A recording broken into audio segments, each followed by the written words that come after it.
अधिवक्ता राजश्री डमरे यांच्या माध्यमातून बार्शीत नव्या सक्षम महिला नेतृत्वाची जोरदार चर्चा।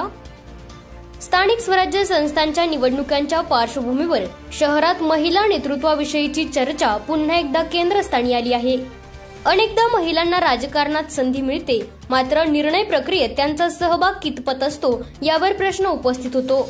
या पार्श्वभूमीवर बार्शीत नगराध्यक्ष पदासाठी अधिवक्ता राजश्री डमरे या स्वयंपूर्ण नेतृत्व असणाऱ्या सक्षम महिला उमेदवार असल्याची चर्चा सुरू आहे। माजी आमदार राजेंद्र राऊत यांच्या मार्गदर्शनाखाली राजश्री डमरे यांनी दीर्घकाळ राजकीय प्रवासात कार्यकर्त्यांच्या माध्यमातून आणि समाजातील विविध घटकांशी जोडले राहून त्यांनी स्थानिक पातळीवर विश्वास निर्माण केला आहे।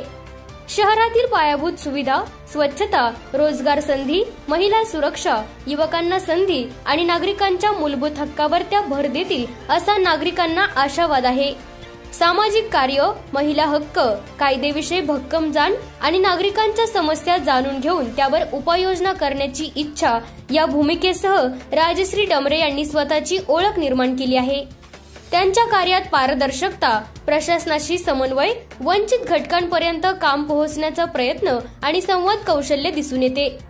बार्शीमध्ये महिला नेतृत्वाची भूमिका अधिक दृढ व्हावी, महिलांना निर्णय प्रक्रियेत स्वतंत्र आवाज मिळावा व स्वावलंबी राजकीय संस्कृती घडावी या विचारांना नागरिकांकडूनही प्रतिसाद मिळत असल्याचे चित्र दिसते। शहराच्या भविष्याविषयी ठोस धोरणात्मक दृष्टी, कायद्याचा अभ्यास आणि अंमलबजावणीची तयारी या घटकांवर राजश्री डमरे यांचा भर आहे। समाजातील सर्व घटकांचा सहभाग आणि समन्वयातून विकास साधतील असा नागरिकांचा विश्वास आहे। महिला नेतृत्व म्हणजे केवळ प्रतिकात्मकता नसून विचारक्षम, ध्येयवादी व लोककेंद्रित दृष्टी असलेले नेतृत्व अशी त्यांची भूमिका आहे।